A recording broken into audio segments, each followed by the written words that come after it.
भारत के संविधान निर्माता बाबा साहब डॉक्टर भीमराव अंबेडकर की आज 14 अप्रैल को जन्म जयंती पूरा देश खुशी से मना रहा, उन्हें याद कर रहा। आज हमारे जनपद फिरोजाबाद में भी जगह जगह बाबा साहब की प्रतिमा पर पहुंचकर उन्हें याद किया गया और माल्यार्पण भी किया गया। बताते चले, संविधान निर्माता बाबा साहब डॉक्टर भीमराव अंबेडकर ने भारत के स्वतंत्रता संग्राम और आजादी के बाद के सुधारों में भी अहम योगदान दिया है। इसके अलावा बाबा साहब ने भारतीय रिजर्व बैंक की स्थापना में भी महत्वपूर्ण भूमिका निभाई थी। उनके जीवन को जानने पर पता चलता है कि भीमराव अंबेडकर अध्ययनशील और कर्मठ व्यक्ति थे। अपनी पढ़ाई के दौरान उन्होंने अर्थशास्त्र, राजनीति, कानून, दर्शन शास्त्र और समाज शास्त्र का अच्छा ज्ञान प्राप्त किया था।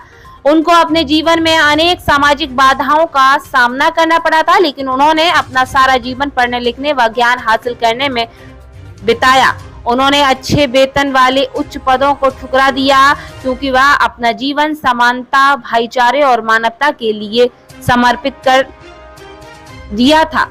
उन्होंने दलित वर्ग के उत्थान के लिए भरसक प्रयास किए। बाबा साहब के पिता सूबेदार रामजी मलोजी सकपाल थे, जो कि ब्रिटिश सेना में थे। B.R. अम्बेडकर के पिता संत कबीर के अनुयायी थे। भीमराव रामजी अंबेडकर लगभग 2 वर्ष के थे तब उनके पिता रिटायर हो गए थे।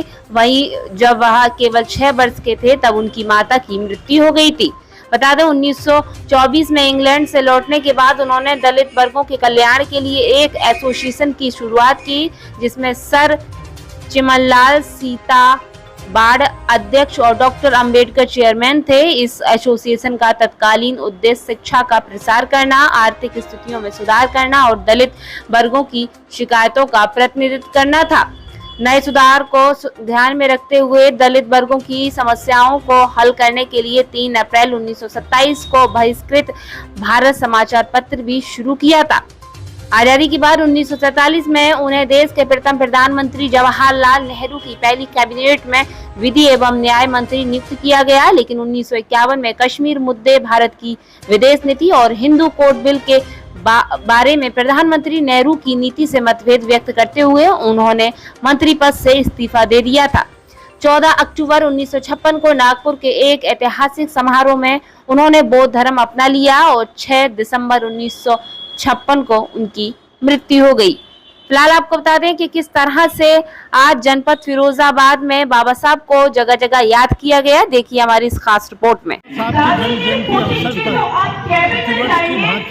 हमारे जनपद फिरोजाबाद में यहाँ रसूलपुर स्थित बाबा साहब के पार्क पर बाबा साहब के चरणों में कृतज्ञता ज्ञापित करते हुए कुछ बाबा साहब के विचारों में आस्था रखने वाले, उनके प्रति श्रद्धा रखने वाले हजारों कार्यकर्ताओं ने, नागरिकों ने अपनी भावांजलि बाबा साहब के चरणों में अर्पित करी है।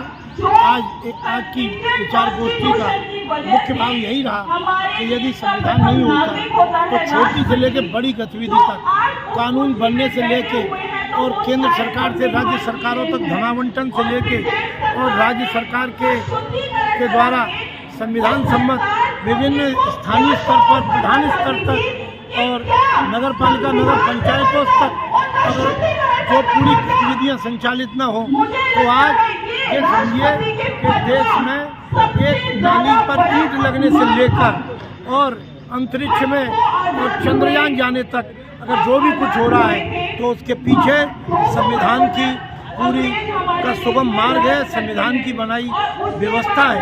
तो हम सब इसको इस तरह समझ सकते हैं कि भारत की अगर कोई आत्मा है तो ये संविधान है और हमारे यशस्वी प्रधानमंत्री श्रद्धेय नरेंद्र मोदी जी के माध्यम से ये लगातार संदेश जा रहा है। अपने बच्चों की पढ़ाई के लिए अब नहीं है आपको महंगाई की टेंशन, क्योंकि स्टूडेंट यूनिफॉर्म लाया है आपके लिए बेहद कम कीमतों पर। क्वालिटी की यूनिफॉर्म, बच्चों के लिए बेहतर स्टेशनरी, भारी छूट के साथ स्टूडेंट यूनिफॉर्म पर आपको शहर के सभी स्कूलों की shirt, T shirt, lower pant, knicker, skirt, sweater, blazer, salwar suit, कोटी, shoes, socks, tie, belt, school bag, lunch box, pencil box, water बोतल आदि उपलब्ध होगी। हमारा पता है student uniform MG girls college के बराबर में, गुरुद्वारे के सामने, SN road, Firozabad. Mobile number 7830475075।